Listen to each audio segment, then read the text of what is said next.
25 जनवरी को जो भी हुआ, इसका 4 जनवरी से ही एक मोमेंटम धीरे धीरे बनने लगा। आपका वर्जन क्या है कि 25 को क्या हुआ? 3 लोग, राजेश अचान, ये मुकेश और प्रदीप हुए, क्या इनपुट्स थे इनके खिलाफ? जब प्रयागराज एसएसपी के ऑफिस में सूचना पहुंचती है, छात्र प्रयाग स्टेशन के पास ट्रेन रोक के बैठे हैं, एसएसपी अजय कुमार के आदेश क्या होते हैं? पुलिस बगल की बिल्डिंग से दीवार फांद कर अंदर आई, लाठियों से, बंदूक के बट से, जूतों से, नलियों से शीशों को तोड़ा, दरवाजों को तोड़ा। इसका आदेश भी किसने दिया? लॉज का एक वीडियो जो है, बार बार ये लोग पूछते हैं वो वीडियो शूट किसने किया?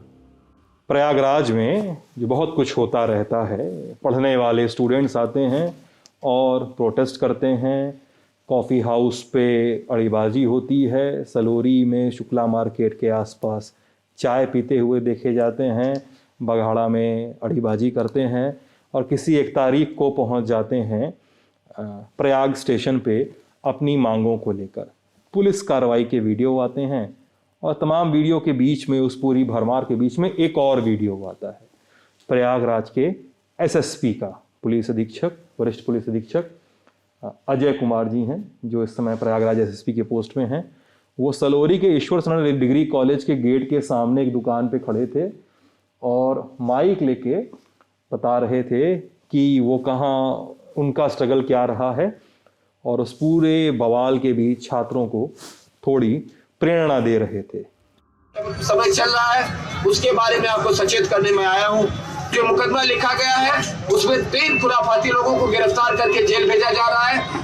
जिन 3 पुलिसकर्मियों ने या 4 पुलिसकर्मियों ने दिक्कत की थी हमारे भाई बहनों छात्रों के साथ, यहाँ के छात्रों के साथ, उनको भी निलंबित किया गया है। उन पे भी विभागीय कार्रवाई की जा रही है।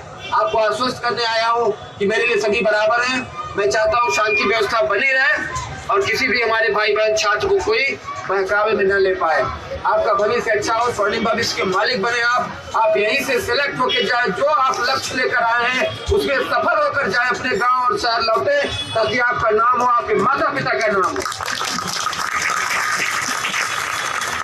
मैं कह रहा हूँ कि मैं भी एक लक्ष्य लेकर आया था कि मुझे आईआईटी का इंजीनियर बनना है।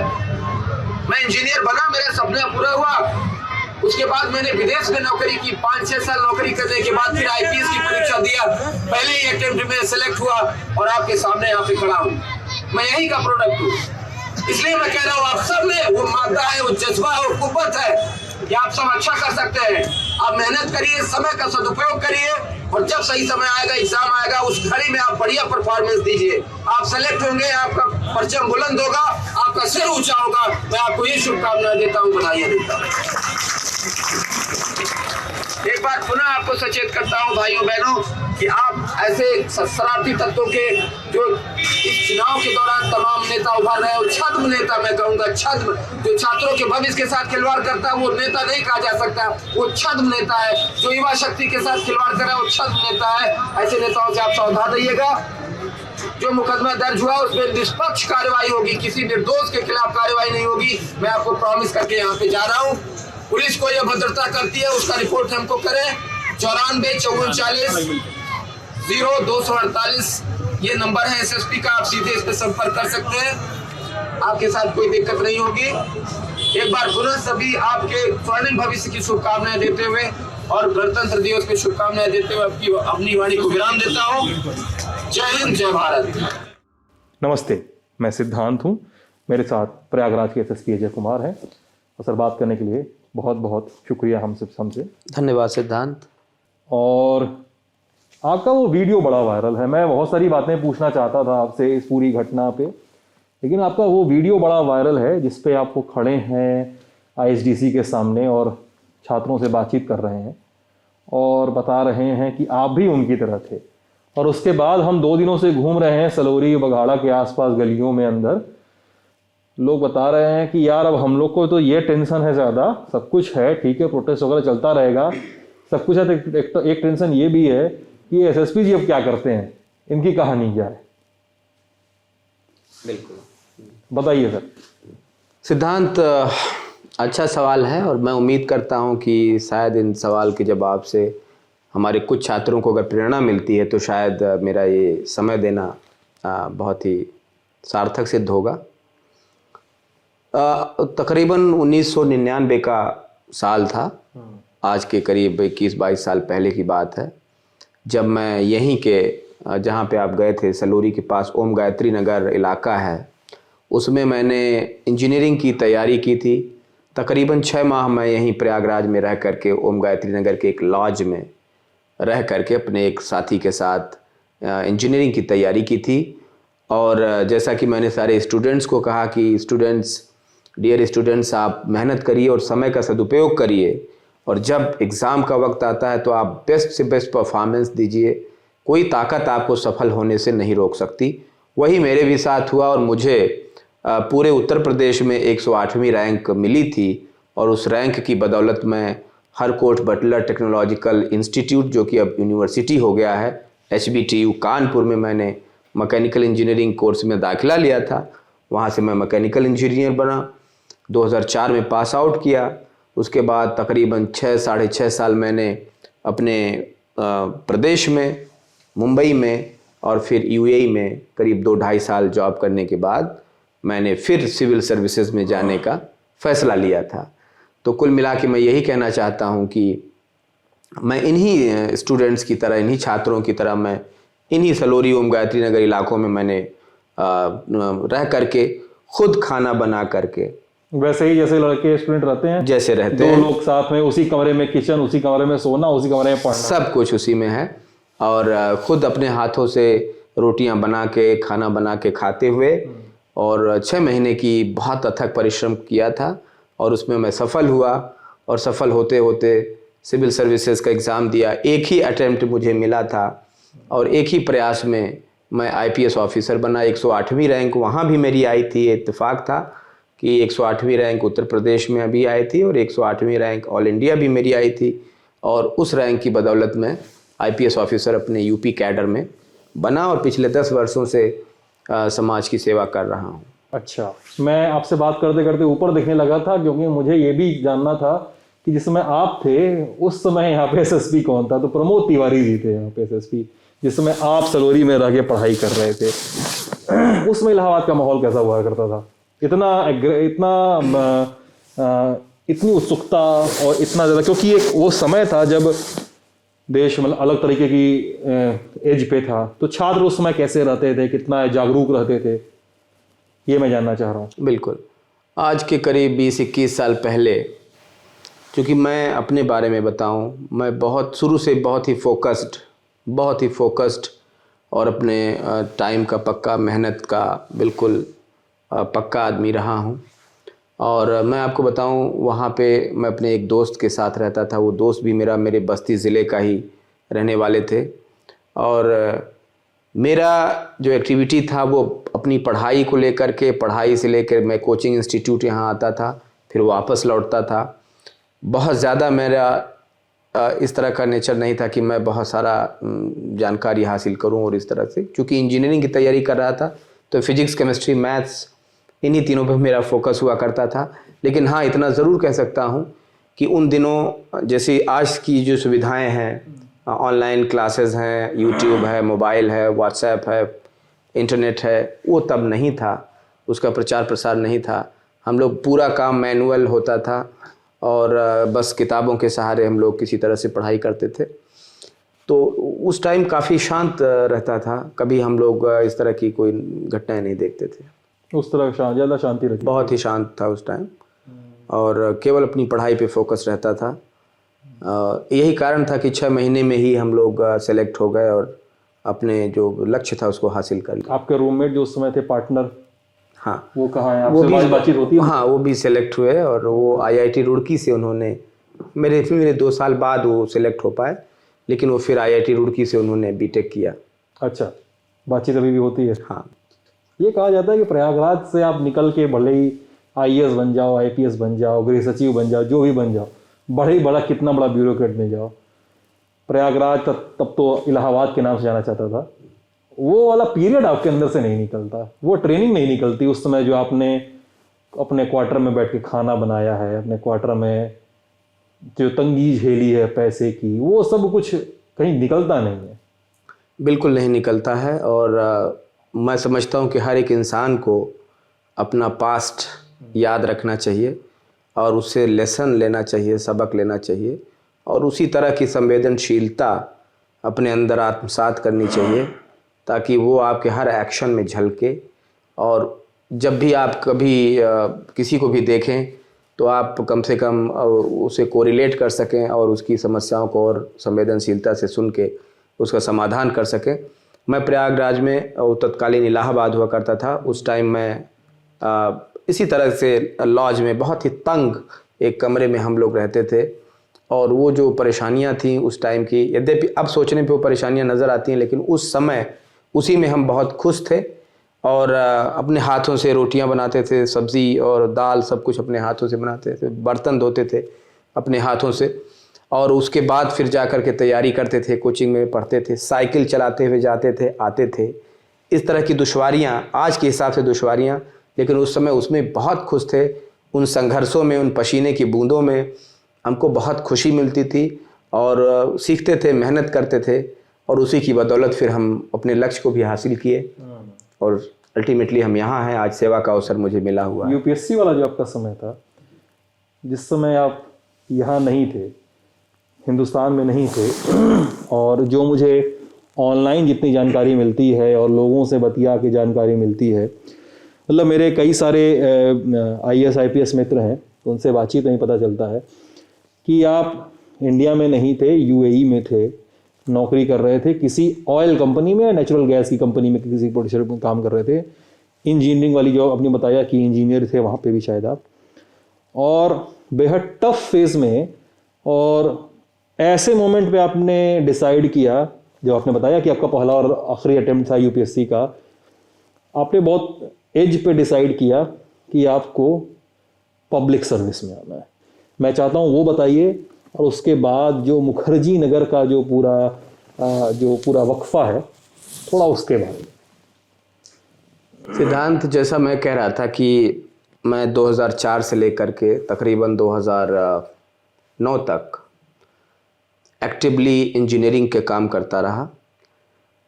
पहले अमरोहा में एक कंपनी होती है जुबिलेंट लाइफ साइंसेज लिमिटेड, उसमें 1.5 साल मैंने लगाए। मैं वहाँ पे प्लानिंग इंजीनियर था।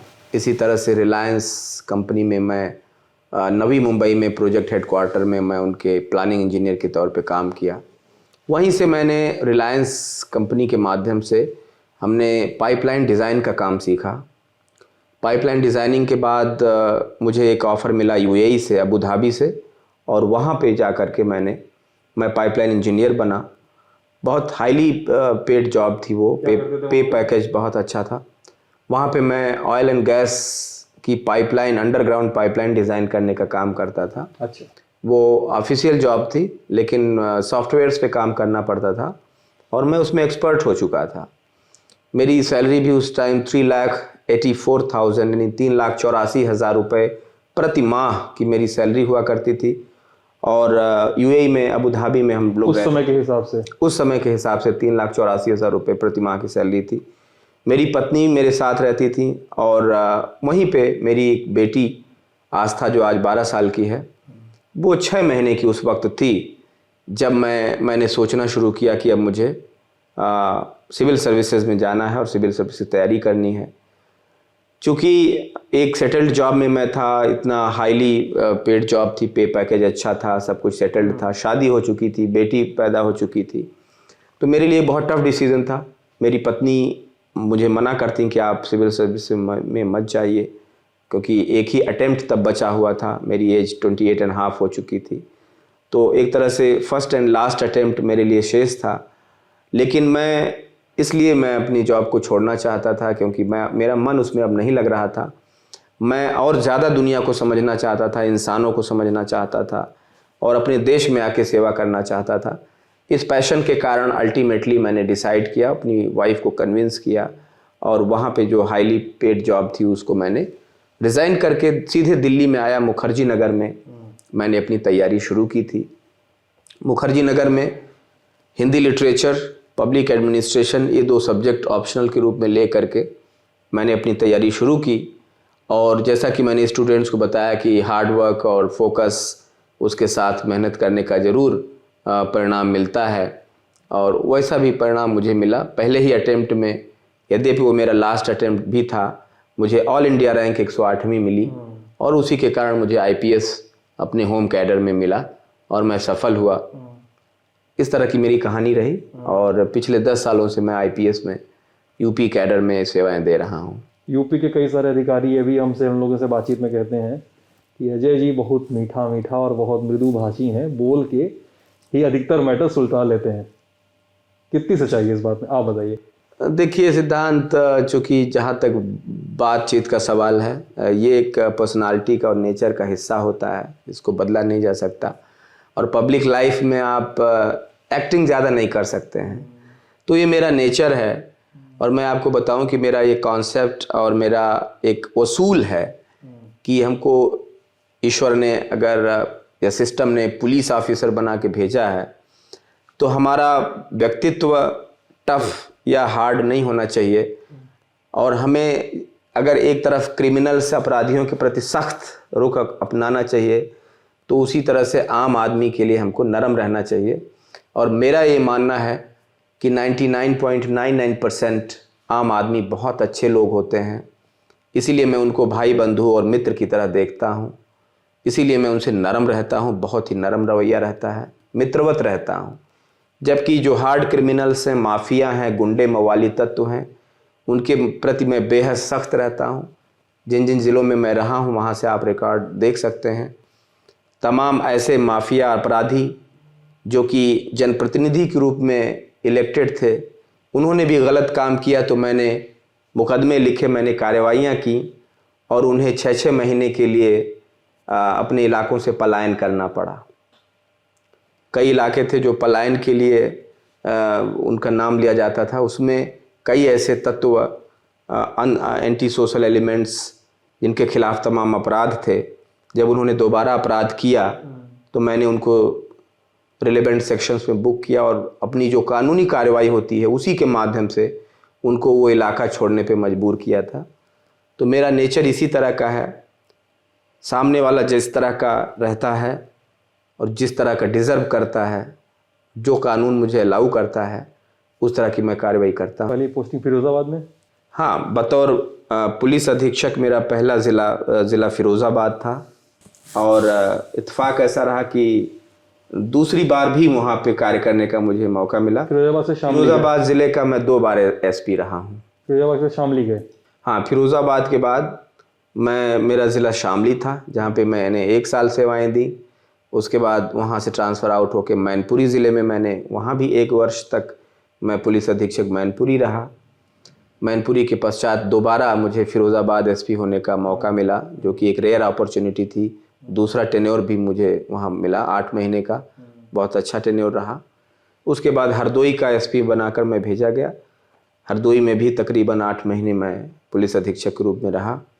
हरदोई के पश्चात ये प्रयागराज जनपद में 6वीं बार मैं पुलिस अधीक्षक, वरिष्ठ पुलिस अधीक्षक का चार्ज मुझे मिला है और मैं यहाँ लोगों की सेवा के लिए लगातार काम कर रहा हूँ। बढ़िया। अब आपकी तैनाती बहुत हाल फिलहाल की ही है यहाँ पे। 4 जनवरी को आप यहाँ पे चार्ज लेते हैं, 4 जनवरी 2022 को। और अब मैं यहाँ से थोड़ा छात्रों के सवाल, लोगों के सवाल, जनता के सवाल भी आपके सामने रखूँगा। 4 जनवरी 2022 को आपने चार्ज लिया, ये जानकारी करेक्ट है सर? हाँ, सही।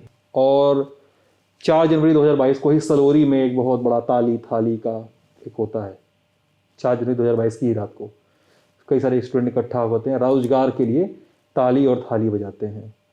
मैं कल कई छात्रों से बातचीत कर रहा था तो बोल रहे थे कि 25 जनवरी को जो भी हुआ सलोरी, बघाड़ा, इन सब इलाकों में, तो वहाँ पे इसका 4 जनवरी से ही एक मोमेंटम धीरे धीरे बनने लगा था।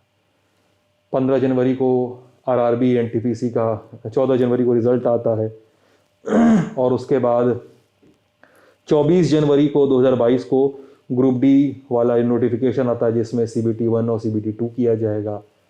इसके बाद 25 जनवरी को ये घटना होती है। इस घटना का एसएसपी प्रयागराज वर्जन क्या है? छात्रों से बात करते बहुत सारी कहानियां आप जानते होंगे, आपका वर्जन क्या है कि 25 को क्या हुआ था? देखिए, 4 जनवरी को तो मैं देर शाम मैंने ज्वाइन किया था। 5 जनवरी से मैंने यहाँ पे काम करना शुरू किया और उसके 3 ही दिन बाद 8 जनवरी को माननीय चुनाव आयोग ने आचार संहिता लगाई आगामी विधानसभा चुनाव के लिए। तो मुझे जानकारी मिली कि इस तरह का कुछ मोमेंटम चल रहा है, लेकिन हमारे जो बहुत ही सुलझे हुए अधिकारी हैं एसपी सिटी यहाँ के और सीओ सिटी, उन्होंने अच्छे से इसको संभाला था, बहुत अच्छे से। क्योंकि छात्रों को वो छात्र हमारे हैं, चूँकि हम प्रयागराज बहुत बड़ा जनपद है और छात्र यहाँ पे बहुतायत संख्या में रहते हैं, तो बतौर पुलिस ऑफिसर्स उनकी सुरक्षा की जिम्मेदारी हमारी रहती है। और वो सुरक्षित हैं, यहाँ पे उनको सही माहौल है, तभी वो इतनी बड़ी संख्या में यहाँ रहते हैं। उसी सिलसिले में सभी काम हो रहे थे, कहीं कोई दिक्कत नहीं थी। 25 जनवरी को अचानक सूचना आई थी कि प्रयाग स्टेशन पे करीब 1000 छात्रों ने रेलवे ट्रैक को जाम कर दिया है। दोपहर 11-12 बजे के आसपास, हाँ, करीब 2 बजे के आसपास 25 जनवरी को उन्होंने रेलवे ट्रैक जाम कर दिया है और काफ़ी बड़ी संख्या में हैं। और उसमें तमाम छात्रों के हाथ में वहाँ पत्थर उनके हाथ में है, जैसा कि वो रेलवे ट्रैक पे छोटे छोटे पत्थर होते हैं। तो इस सूचना पे, चूँकि ये गंभीर सूचना थी, रेलवे ट्रैक जाम होना या रेलवे ट्रेन को रोक देना, ये एक इलीगल एक्टिविटी में आता है और आम जनमानस के हित के खिलाफ की एक्टिविटी में आता है। इसलिए तत्काल वहाँ पे एसपी सिटी सीओ सिटी को भेजा गया था। वो अपने एंटी राइट गियर से लैस होकर के बॉडी प्रोटेक्टर, हेलमेट और कुछ डंडों वगैरह के साथ वो वहाँ पे गए थे। बहुत अच्छे से उसको टैकल करते हुए वो सभी स्टूडेंट्स को वहाँ से समझा बुझा करके उन्होंने हटा दिया था। बिल्कुल सारे स्टूडेंट्स जा रहे थे, वापस लौट रहे थे, लौट चुके थे। कुछ 5% स्टूडेंट्स वहाँ पे रुके होंगे। उसी दौरान कुछ स्टूडेंट्स ने, जिनके हाथ में पत्थर थे, उनके मन में जाने क्या आया, वो पुलिस पार्टी पे ऊपर से पथराव शुरू कर दिए। स्टूडेंट्स थे वो? फिलहाल मैं यही मान रहा हूँ कि उस भीड़ का जो हिस्सा थे, मैं उनको स्टूडेंट भी नहीं कहना चाहता हूँ, क्योंकि एक अच्छा स्टूडेंट्स जो होगा, एक अच्छा स्टूडेंट होगा, नेक स्टूडेंट होगा, लेबोरियस, मेहनती, फोकस्ड, वो कभी पुलिस पे पथराव नहीं करेगा, क्योंकि उसको मालूम है कि पुलिस तो उसकी सुरक्षा के लिए है। और यही कारण है कि उतने दूर दराज से 100-200 किलोमीटर से जो स्टूडेंट्स आए हैं, वो इस प्रयागराज ज़िले में शांति से, सुकून से, सुरक्षित महसूस करते हुए अपनी तैयारी कर रहे हैं। तो कहीं ना कहीं पुलिस पे भरोसा है, इसीलिए वो ऐसा कर पा रहे हैं। तो उनमें से कुछ उपद्रवी तत्व, मैं कहूँगा, छात्र भी नहीं कहूँगा मैं, या छात्रों के वेश में उपद्रवी तत्व उसमें शामिल थे, उन्होंने पुलिस पे पथराव करना शुरू किया। कुछ पुलिस वालों को उसमें चोटें भी लगी और वो पथराव करने के बाद भाग करके लॉज में, जो छात्र जिसमें रहते हैं, उन लॉज में जा कर के छुप गए। और उन्हीं छात्रों कहें या उपद्रवी तत्वों को ट्रेस करने के लिए पुलिस उन लॉज में घुसी थी। उसी दौरान सब कुछ ठीक चल रहा था, कहीं कोई लाठीचार्ज नहीं था, कहीं कोई बल का प्रयोग नहीं था। केवल जो छात्र पत्थर फेंक के भागे थे, पत्थरों से मारा था पुलिस को, उनको ट्रेस करने, उनको ढूंढने के लिए पुलिस लॉज के अंदर गई थी। और उसी दौरान हमारे कुछ पुलिसकर्मियों ने कुछ उसमें अनावश्यक बल का प्रयोग कर दिया था, जो अनावश्यक था, वही मानता हूं। अनावश्यक था, ये मैं मानता हूं, इसीलिए उन पर कार्रवाई हुई है, इसीलिए उनको सस्पेंड किया गया है। पुलिस सस्पेंड हुए? इसमें टोटल 6 पुलिसकर्मी सस्पेंड किए गए हैं। एक इंस्पेक्टर हैं, 2 सब इंस्पेक्टर हैं और 3 कांस्टेबल्स हैं, जिनकी गलती पाई गई इस पूरे प्रकरण में कि उनको वहाँ पे बल का प्रयोग नहीं करना था, बल्कि समझा बुझा के काम करना था। और अगर छात्र के कमरे में कोई उपद्रवी तत्व घुस गया है तो उसको तरीके से खुलवा करके उसको निकालना था, हिरासत में लेना था और उस पर कानूनी कार्रवाई करनी थी। उसमें वीडियो में जो कुछ दिखाई दे रहा है वो लीगल नहीं था, इसीलिए उसको अकाउंट फॉर किया गया, ऑन रिकॉर्ड लिया गया। और ऐसे मामलों में विभागीय कार्रवाई का प्राविधान है, डिपार्टमेंटल इंक्वायरी का, तो उनको सस्पेंड करते हुए इमीडिएट इफेक्ट से और डिपार्टमेंटल इंक्वायरी शुरू कर दी गई है। वहीं दूसरी तरफ उन उपद्रवी तत्वों को अकाउंट फॉर करने के लिए हमने एक मुकदमा लिखा थाना कर्नलगंज पे, जिसमें 3 लोगों को नेम्ड किया गया। राजेश सचान, मुकेश यादव, प्रदीप यादव। राजेश सचान नाम का एक व्यक्ति है, मुकेश यादव और प्रदीप यादव, इन 3 लोगों को नेम्ड करते हुए अराउंड 1000 उपद्रवी तत्वों को अज्ञात में करते हुए ये मुकदमा 13 गंभीर धाराओं में लिखा गया है, और जिसके तहत 3 लोगों को अब तक गिरफ्तार करके माननीय न्यायालय के समक्ष पेश किया जा चुका है, जहां से माननीय न्यायालय ने उनको जेल भेज दिया है। तो मुकेश यादव, प्रदीप यादव, राजेश सचान जेल जा चुके थे उस दौरान। उसके बाद वीडियो के आधार पे आइडेंटिफाई करके वास्तव में जो दोषी हैं, जो पथराव कर रहे हैं, उन्हीं पे कार्रवाई की जाएगी। बाकी सभी हमारे निर्दोष छात्र हैं, हमारे अपने भाई बंधु हैं, साथी हैं, सहयोगी हैं, उन पे कोई कार्यवाही प्रयागराज पुलिस नहीं करेगी। सर मेरे कुछ सवाल हैं, इसमें मैं आपसे पूछना चाहूँगा, छोटे मोटे सवाल हैं। 3 लोग राजेश सचान, ये मुकेश और प्रदीप हैं, इनको फ्रेम किया गया है, मतलब फ्रेम क्या किया गया, इन पर FIR की गई, इन पर केस दिया गया है, जेल भेजा गया है। लोग पूछते हैं कि क्या इनपुट्स थे इनके खिलाफ, इनपुट्स थे जो आप डिस्क्लोज नहीं कर सकते, इन्वेस्टिगेशन का विषय है, या किन आधार पे इनको मार्क किया गया है? नहीं, ये तो पेपर्स में भी आया था और पहले भी वक्तव्य जारी किया गया है। इसमें मैं नाम भी नहीं लेना चाहता। इन तीनों जो नेम्ड एक्यूज्ड थे, उसमें एक एक्यूज्ड के बारे में ये आरोप है और उसमें सबूत भी मिले हैं पुलिस को शुरुआती, कि इन्होंने मोबाइल फ़ोन के ज़रिए, जैसा कि इन्होंने 100 से भी ज़्यादा व्हाट्सएप ग्रुप बना रखे हैं और हर एक ग्रुप में 200-250 स्टूडेंट्स को उन्होंने जोड़ा है। इस प्रकार से 20-25,000 के आसपास ये नंबर पहुंचती है। तो उस ग्रुप में इन्होंने कुछ भड़काऊ टिप्पणियां की और कुछ इस तरह का कहा कि छात्रों के हित में नहीं है और छात्र रेलवे ट्रैक पे आएँ और धरना प्रदर्शन करें।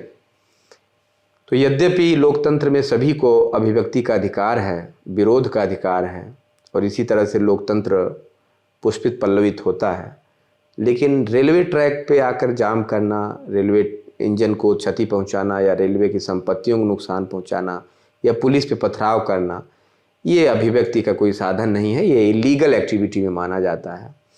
तो उस प्रोवोकेशन से तमाम स्टूडेंट्स निकल के आए, रेलवे ट्रैक पे जाम किया, उस पे बैठे, पत्थर हाथ में लिए।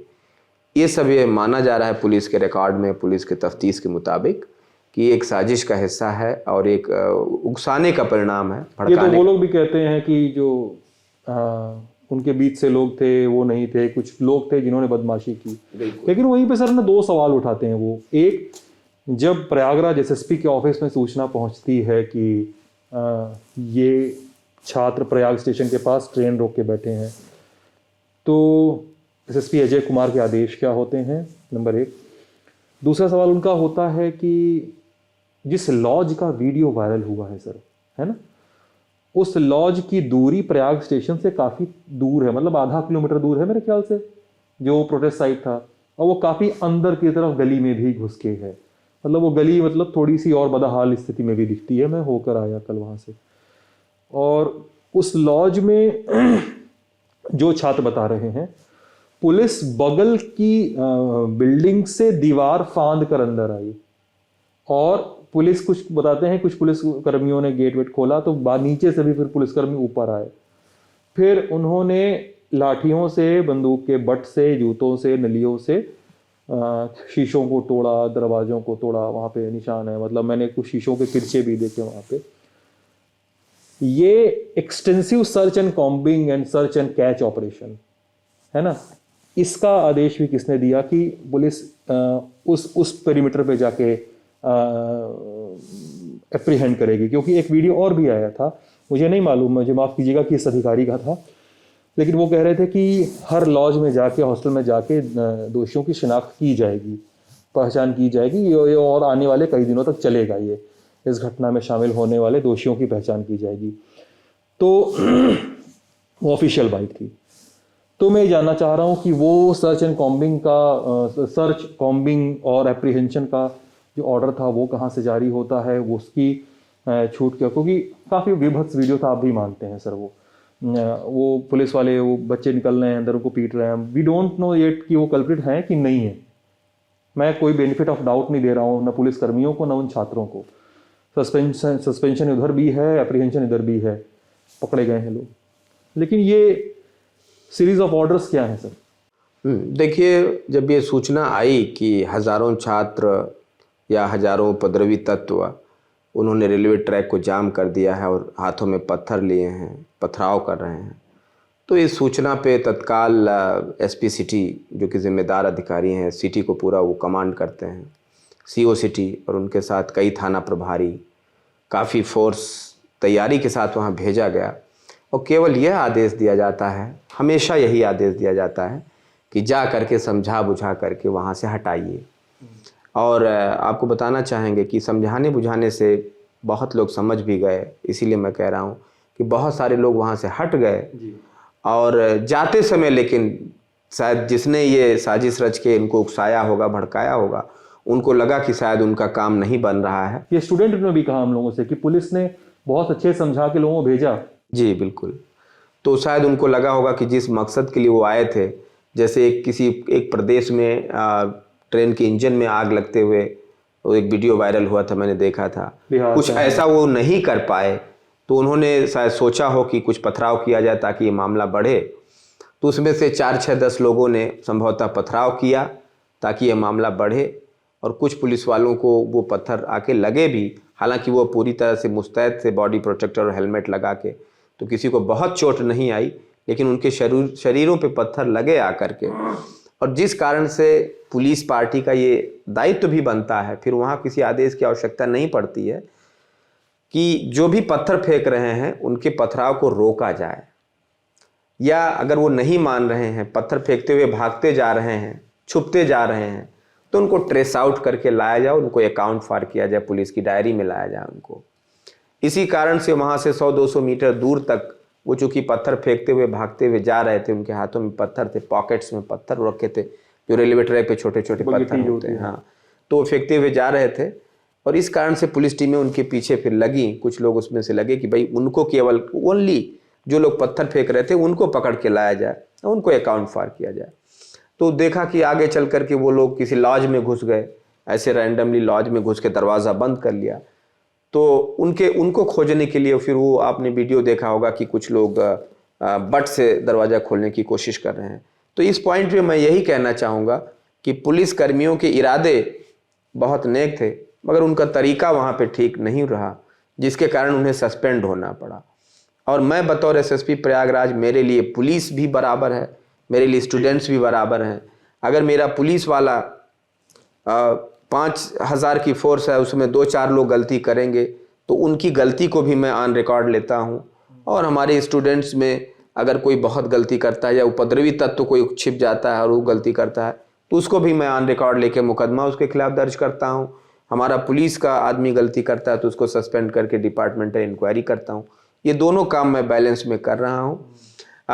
फिर एक बार मैं कहना चाह रहा हूँ कि जो भी पुलिसकर्मी 3, 4, 5 वहाँ गए थे, यद्यपि उनका इरादा ठीक था, वो केवल उपद्रवी तत्व को पकड़ना चाहते थे, मगर उनका जो तरीका उन्होंने अख्तियार किया और वीडियो में आया भी है, वो तरीका ठीक नहीं था, और उसी का खामियाजा वो भी भुगत रहे हैं, और आगे चल के उनको दंडित भी होना पड़ेगा। उनके कैरेक्टर रोल में चढ़ता है कि आपने इस ड्यूटी के दौरान ये गलती की थी, आपको ये सज़ा मिली थी, तो उनको भी अकाउंट फाड़ किया जा रहा है। साथ ही साथ जिन्होंने उकसाया, भड़काया, साजिश की, उनके खिलाफ भी मुकदमा दर्ज करके हम कार्रवाई कर रहे हैं। हज़ारों छात्र जो उसमें लिखा है, सभी छात्र निश्चिंत रहें और पूरी मेहनत, ईमानदारी से, एकाग्रता से अपनी पढ़ाई करें, उनको कोई टच भी नहीं करेगा।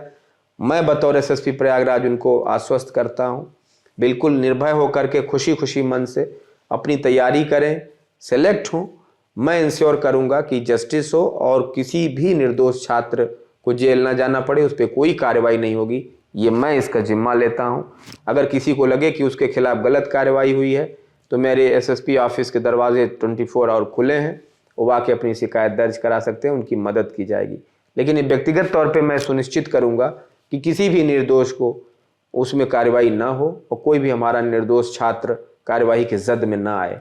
केवल बहुत ही कुख्यात, जो बहुत ही उपद्रवी तत्व हैं, साजिश करता हैं, जिन्होंने ऐसा काम किया, केवल उन्हीं को हम अकाउंट फाड़ कर रहे हैं। इसलिए सारे छात्रों को मैं आश्वस्त करता हूँ। जी सर, और बस एक छोटा सा सवाल यहाँ पे मेरा छोटा सा बन रहा है, क्योंकि एक क्यूरियोसिटी भी है मेरी एक जर्नलिस्ट होने के नाते, और ये भी है वो जो वीडियो क्लॉज का एक वीडियो जो है, इसकी हम बात कर रहे हैं बार बार ये लोग पूछते हैं वो वीडियो शूट किसने किया। मतलब क्या वहाँ पे कोई स्टूडेंट था, क्या वो पुलिसकर्मी शूट कर रहे थे, या कोई मीडिया पर्सनल था? एक एक्सटेंसिव पुलिस ऑपरेशन में एक व्यक्ति वीडियो शूट कर रहा है और वीडियो वायरल हो गया। मैं ये जानना चाह रहा हूँ सर। देखिए, लोगों वो के अकाउंट पे ये सवाल आता है तो मैं मुझे लगा पूछना चाहिए। अब ये बहुत मटेरियल नहीं है, इमैटेरियल है कि वीडियो किसने शूट किया, कि वीडियो के जो कंटेंट था उसके आधार पे कार्रवाइयाँ हुई हैं। लेकिन हाँ, ये बातें ज़रूर आई हैं कि चूँकि एक लॉज में जा करके और जो उपद्रवी तत्व था उनको खोजने का प्रयास पुलिस कर रही थी, तो कहीं ना कहीं जो छात्र निर्दोष थे, जो निर्दोष थे वो निर्भय भी थे, तो वो अपने कमरों में थे, आसपास थे। संभव है, मुमकिन है कि उन्होंने, सबके पास मोबाइल फ़ोन है, स्मार्टफोन है, तो उन्होंने भी बना लिया होगा और वो किसी तरह से लीक आउट हो गया और वायरल हुआ, मीडिया में आया। तो उसमें कोई ऐसी बात नहीं है, हमें इससे कोई दिक्कत भी नहीं है। एक तरफ ऐसे तमाम वीडियोज़ हमें छात्रों के द्वारा ही मिले हैं जिसके आधार पे हम आइडेंटिफाई कर रहे हैं कि उपद्रवी तत्व कौन है। अगर उन्हीं छात्रों के वीडियो से हमें ये भी वीडियो मिला कि हमारे कुछ पुलिसकर्मी इरादा ठीक होते हुए तरीका गलत अख्तियार कर रहे हैं, तो उनको भी दंडित करने में हमारे उन्हीं वीडियोज़ ने हमारा मदद किया है। तो इसमें जिसने भी वीडियोज़ को जारी किया है उसको कोई दिक्कत नहीं, उसको हम धन्यवाद ही देते हैं कि जो कमियां थी उसको उजागर की, उसके आधार पे आगे सुधार की संभावना बन रही है। क्या आपको लगता है कहीं ना कहीं इस पूरे मसले में एक इंटेलिजेंस फेल्योर हुआ कि 25 तारीख की घटना को पुलिस मार्क नहीं कर पाई या जीआरपी मार्क नहीं कर पाई? मतलब एक कंक्लूसिव लेवल पे अगर बात करें, प्रथम दृष्टया ऐसा लगता है, लेकिन जैसा मैंने कहा कि चूंकि ये बहुत अच्छे से, और ये कई बार ऐसा होता है यहाँ प्रयागराज में, लोग धरना प्रदर्शन करते हैं, अपनी मांगे रखते हैं, अपने बहुत ही वाइब्रेंट शहर है, बुद्धिजीवियों का शहर है, ये बहुत वोकल हैं लोग, तो कभी ऐसी कोई बात नहीं आई। लेकिन मुझे लगता है कि जैसा कि इसमें साजिश की बात आ रही है कि कुछ लोगों को लगा कि शायद ये तो बहुत अच्छे से हो रहा है और बहुत अच्छे से पुलिस ने हैंडल कर लिया, तो लास्ट में आकर उन्होंने पथराव शुरू कर दिया, जिस कारण से स्थिति थोड़ी सी नाजुक हुई आखिरी में आकर। तो मैं यही कहूँगा कि इसमें जो है फिर पुलिस को थोड़ा सा एक्शन लेना पड़ा। अदरवाइज इंटेलिजेंस का फेलियर है कि नहीं, उसके लिए एक डिटेल्ड इंक्वायरी मैंने ऑर्डर की हुई है, उसका भी मेरे ख्याल से 3-4 दिनों में रिपोर्ट आ जाएगी, तो पता चल जाएगा कि वाकई में इंटेलिजेंस की लापरवाही थी या फिर उन्हीं उपद्रवी तत्वों का ही टोटल शरारत थी, उन्होंने ही माहौल बिगाड़ने का प्रयास किया। चलिए इस बातचीत को हम इसी यहीं पे ख़त्म करते हैं। 2-3 बातें हमें समझनी चाहिए, हम छात्रों को, इस लोकतंत्र के सभी बाशिंदों को। हम सरकारों से अपेक्षा करते हैं नौकरियों की, सरकारें नौकरियां नहीं दे पाती, भर्तियों में 3-4 साल का समय लगता है, कई लड़कियों को उनके परिवार परिजन घर बुलाने लगते हैं कि बहुत रह लिया शहर में पढ़ के, वापस आओ गांव, शादी करते हैं। कई लड़कियों ने हमसे ऐसा कहा आज कि भर्तियों का ये सिस्टम है, लड़के बोलते हैं तैयारी है, हो रही है, परिवार बोलता है कि हाथ में पैसे रखो, आंदोलन करते हैं, लगता है कि आंदोलन से कुछ सुनी जाएगी बात, लेकिन इन सबके बीच में बहुत थिन लाइन है आंदोलन से आवाज़ उठाने की और हिंसा और कानून को ब्रेक करने की। कानून भी इसीलिए है और कानून और पूरे हमारे अधिकार इसीलिए हैं कि हम हमारी खुद की रक्षा कर सकें। वो एक कहावत भी है कि आपकी छड़ी वहीं तक है जहाँ से हमारी नाक शुरू होती है। तो इस बातचीत को समझते हुए, तमाम लोकतांत्रिक प्रक्रियाओं का स्वागत करते हुए, सम्मान करते हुए और बार बार इसरार करते हुए कि लोकतंत्र होना चाहिए और हम उसे हर हाल में मुमकिन बनाएंगे, अपने अधिकारों की रक्षा करते हुए और कानून की रक्षा करते हुए। आप लल्लन टॉप यूपी देख रहे थे, अपना ख्याल रखिएगा, बहुत बहुत शुक्रिया।